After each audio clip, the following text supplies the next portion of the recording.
আর তুই এতদিন নামাজ পড়ো নাই, এতদিন রোজা রাখো নাই, এতদিন ধর্মের কাজগুলি করো নাই, এখন নামাজে যাবি, মানুষ তোকে দেখে হাসবে, তুই লজ্জা পাবি, এই জন্য যাও না। ও বান্দা, এখন কেউ দেখবে না, রাত্র গভীর হয়ে গেছে, গভীর রাত, আমি আল্লাহ একবার ডাক দে। তুই আমার ডাক দিলে তোর কথা আমি আল্লাহ ছাড়া কেউ শুনবে না। বান্দা, তুমি যদি গভীর রাত্রে আমার পায়ের ভিতরে সিজদা দাও, আমি মালিক ছাড়া কেউ দেখবে না। তুই যদি ঠান্ডা পানি দিয়ে উযু করো, তোর শরীর বেয়ে বেয়ে পানিগুলি জমিনে পড়বে, আমি আল্লাহ উযুর পানির সাথে তোর গুনাহগুলি মুছায়া দিব। আমি আল্লাহর মনটা চাই, কবরে আসবি তুই বেগুনাহ হয়ে আসবি। আমি আল্লাহর মনটা চাই,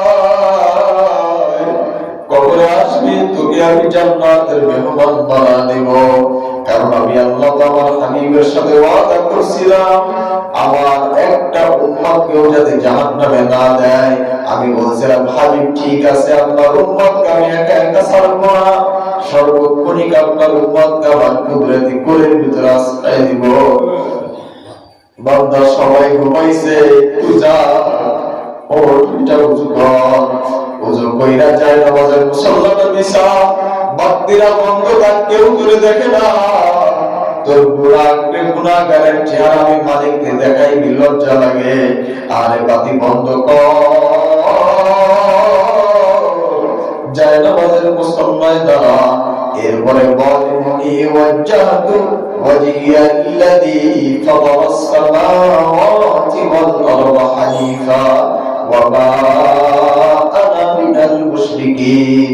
সব জিনিস থেকে তুই নিজেকে আলাদা কর, এরপরে আমি মালিকের সামনে দাঁড়ায় যখন তাকবীর বলবি, আল্লাহু আকবার, মালিকের সামনে মালিক বলে যখন হাত পাতবি, আর যখন বলবি আল্লাহু আকবার, আমার আল্লাহ সবচাইতে বড়, আমার মালিকের মতো দয়ার মালিক কেউ নাই, আমার মালিকের মতো এত মেহেরবান মাওলা কেউ নাই, আমার মালিকের মতো এত দয়ালু কেউ নাই।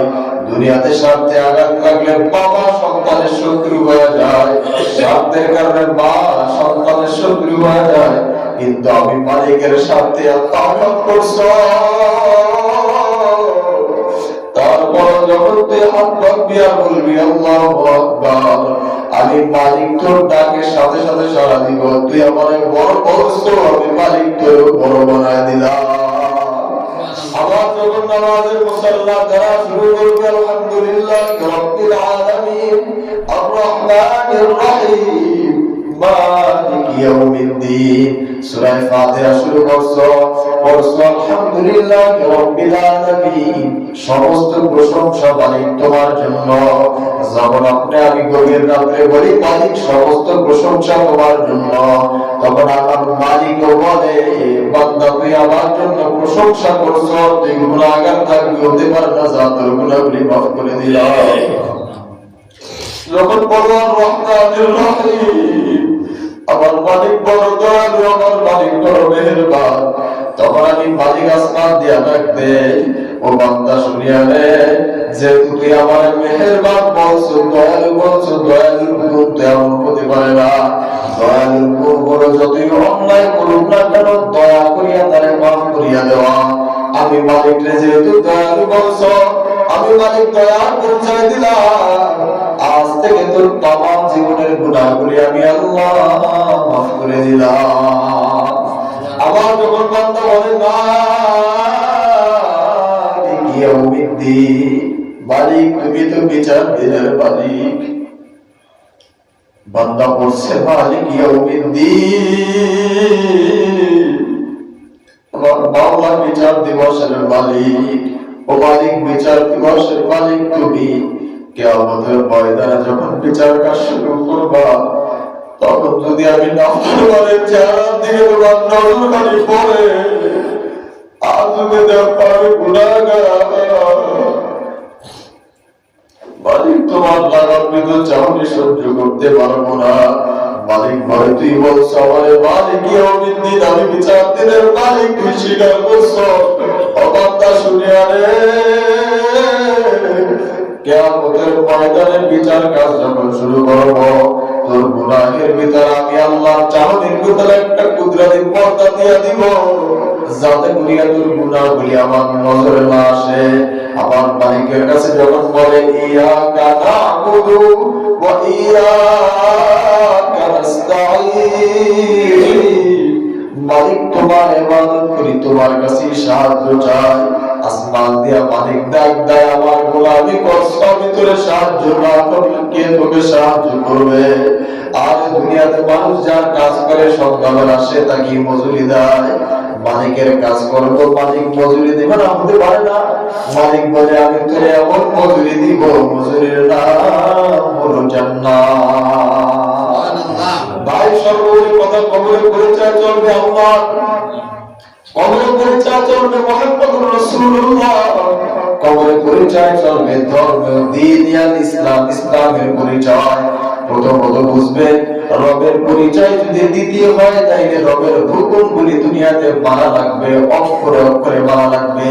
রবের হুকুম ছিল ফজরের নামাজ, রবের হুকুম ছিল জোহরের নামাজ, রবের হুকুম ছিল আসরের নামাজ, রবের হুকুম ছিল মাগরিবের নামাজ, রবের হুকুম ছিল এশার নামাজ, রবের হুকুম ছিল দান সদকা করা, রবের হুকুম ছিল রোজা রাখা, রবের হুকুম ছিল হজ করা।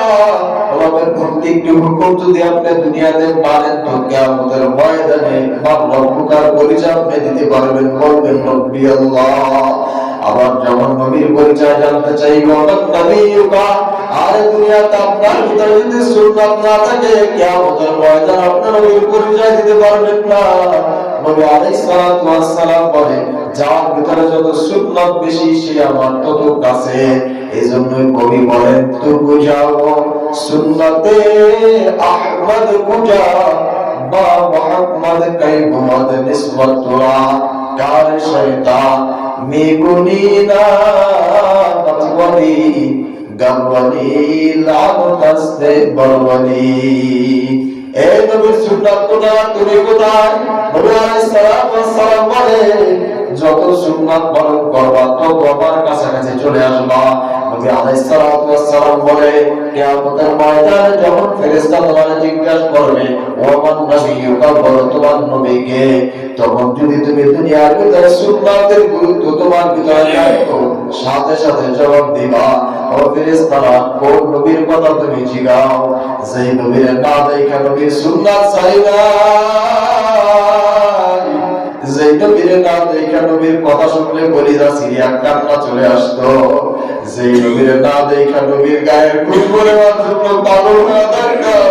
নবীর দেখি না, কিন্তু নবীর কথা কানের ভিতরে আওয়াজ আসতো, দিলটা ফাটিয়া যাইত।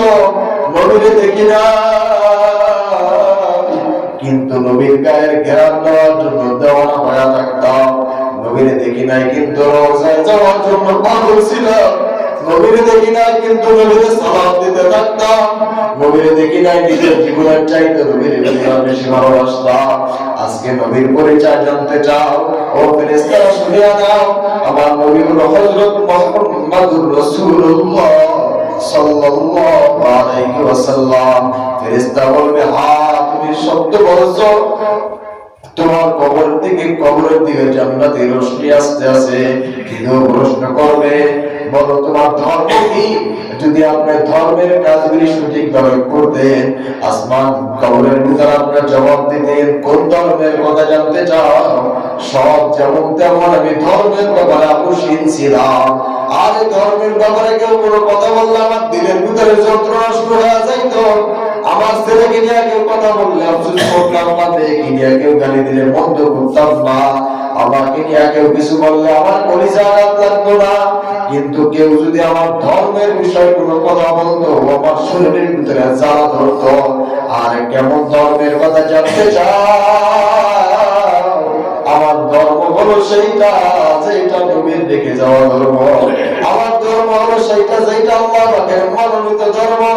আমার ধর্ম হলো দ্বীন ইসলাম।